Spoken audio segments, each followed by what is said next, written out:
Here is the complete, policy-compliant rewrite of your script, matching the exact length and word count of your original text without adding any external commentary or notes. Quick question before we start. Did you know that a genuinely massive housing bill just became federal law, and it could put thousands of dollars back into the pockets of older Americans? I'm not talking about some obscure regulatory tweak that only affects a handful of people in one county somewhere. This bill cleared the Senate 85-5. Then the House passed it 358-30. Go find me another piece of legislation from the last few years that earned that kind of bipartisan agreement. You won't. This was a big deal. And yet, the news cycle gave it maybe 2 days of coverage, buried it under a mountain of legal jargon, and moved on to the next headline. Which means the people who actually need this information, older homeowners, renters on fixed incomes, folks trying to downsize, families hoping their kids might someday afford a home, never really got the memo. I am no expert, but on this channel, every week, I cover the real financial information that affects seniors directly. The rules that changed, the protections you already qualify for, and the steps that actually make a difference. This is exactly the kind of content I put out every single week, and you do not want to miss it. If that's the kind of information you want to hear, then make sure to hit subscribe and turn on notifications right now. Now, let's get into it. So, that's what today is for. I read through the actual legislation, pulled out what matters most if you're an older adult, and I'm walking you through it in plain English.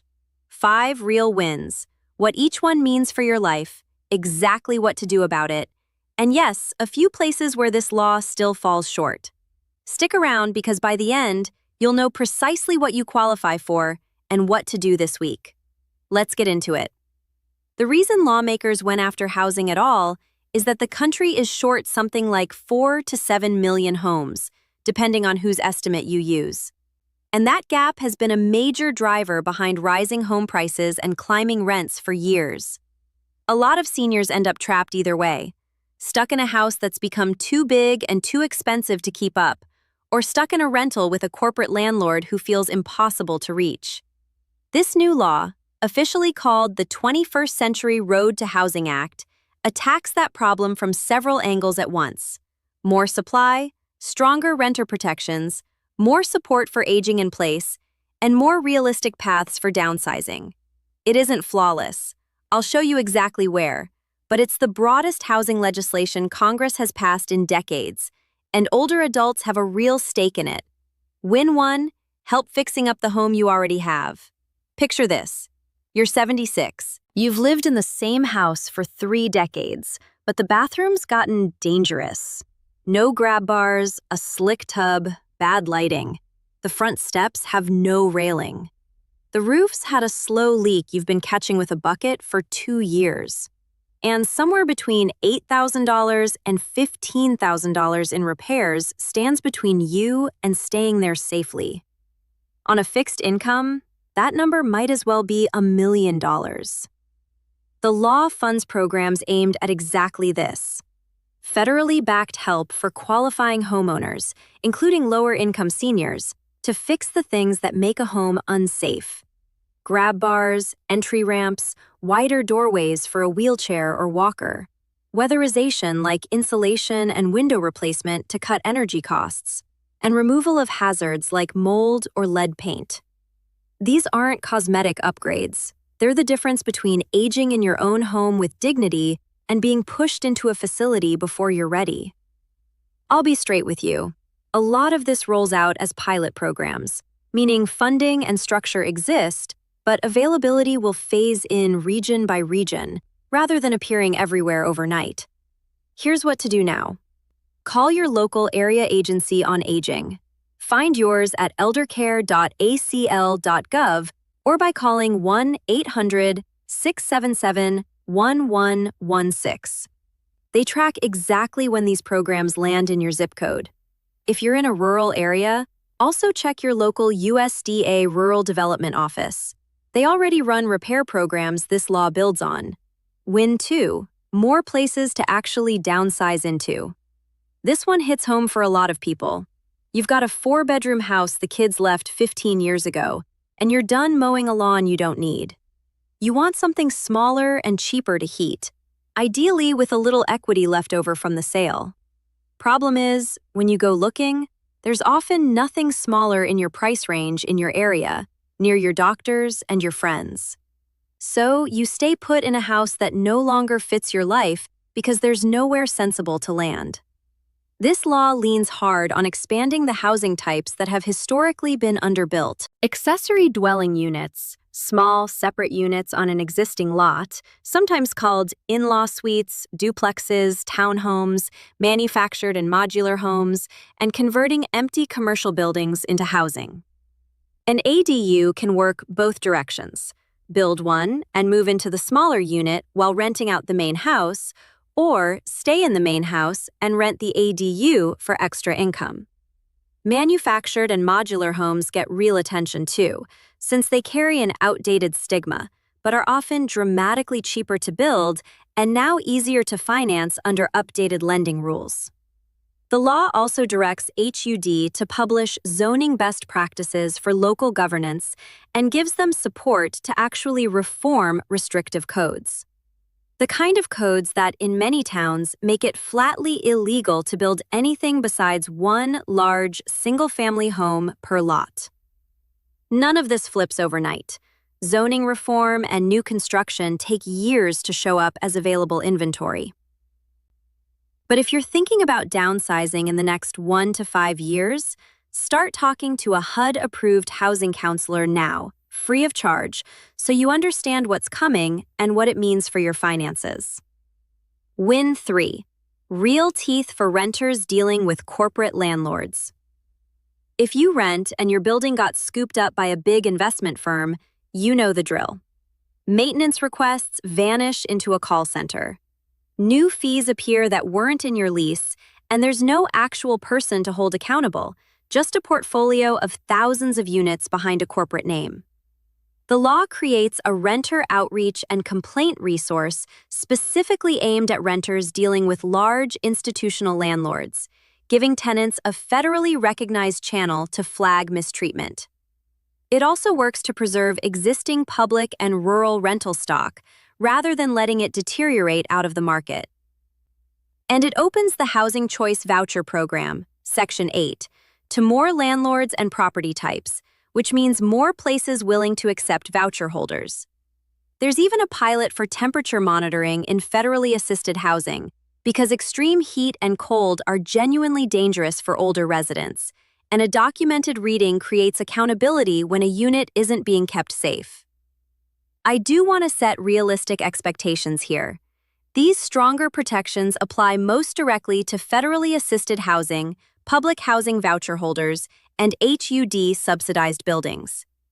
If you're renting privately with no federal subsidy attached, your day-to-day protection still comes down mostly to your state and local tenant laws, and those vary a lot from one state to the next.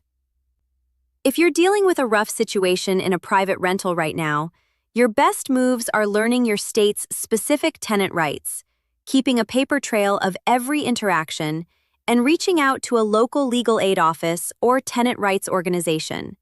Many offer help completely free of charge. Now, here's what I want you to actually do with this. The benefits, discounts, and assistance programs most seniors qualify for but never use. I put them all in one place, organized by state and by program, so you're not stuck digging through confusing government sites for hours. It's fast, it's clear, and any senior can find what applies to them. Wherever you live, there's very likely help on the table you haven't claimed yet. It's called the Senior Exemption Playbook, and it's pinned in the first comment right under this video. One tap, and it's yours. Now stay with me, because Win 5 is where this law delivers its biggest financial unlock for lower-income seniors. The one piece almost nobody applying for housing help ever thinks to ask about. Win 4, putting limits on Wall Street's home buying spree. You've watched this happen over the past several years. Big investment firms buying up single-family homes by the thousands, renting them out, and quietly pulling that inventory away from regular buyers. Fewer homes on the market, more competition, and first-time buyers getting outbid by a corporation with unlimited cash instead of another family. Here's the actual mechanism.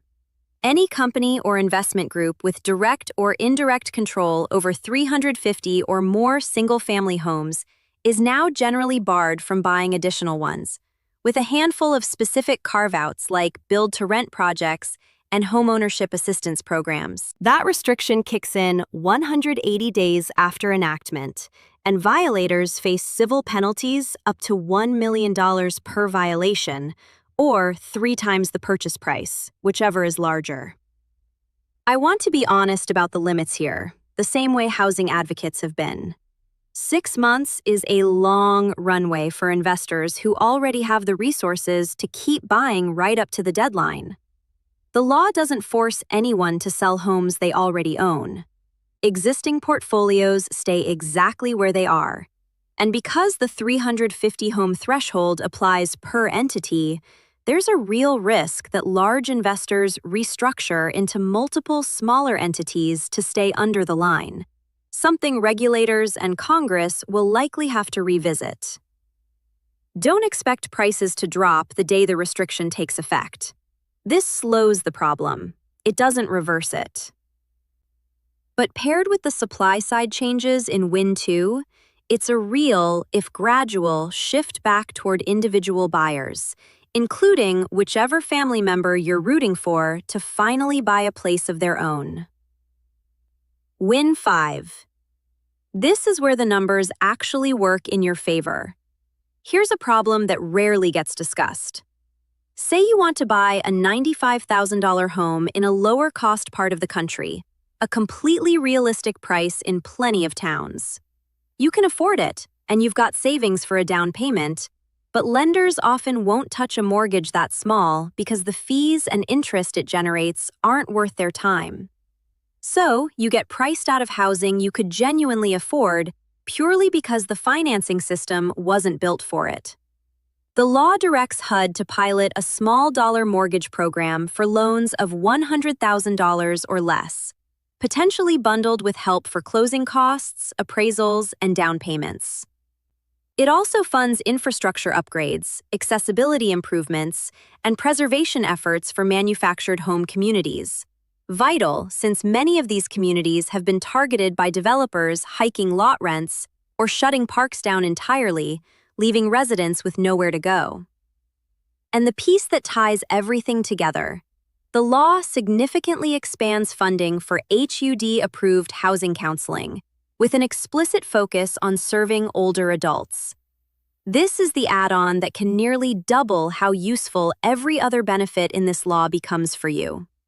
Because a counselor can tell you specifically whether you qualify for the repair pilot, whether downsizing makes financial sense right now, what your rights are as a renter, and whether that small-dollar mortgage fits your situation, all for free or close to it. Find one at HUD.gov or by calling 1-800-569-4287. Write that number down. Let's bring it together. This law passed with rare veto-proof bipartisan majorities, and now, in effect, delivers a whole home repair pilot to help you age in place safely, more downsizing options through ADUs, manufactured housing and zoning reform, stronger protections and a real complaint channel for renters, meaningful limits on institutional home buying, and a small-dollar mortgage pilot backed by expanded free housing counseling. Is it perfect? No. The 180-day delay before investor restrictions kick in is longer than it should be. The entity-based threshold has an obvious loophole, and most of the supply-side benefits will take years to fully show up. Congress will likely have to come back and tighten some of this. I'll keep you posted as that happens. But here's what's certain. The people who benefit are the ones who know this exists and actually act on it.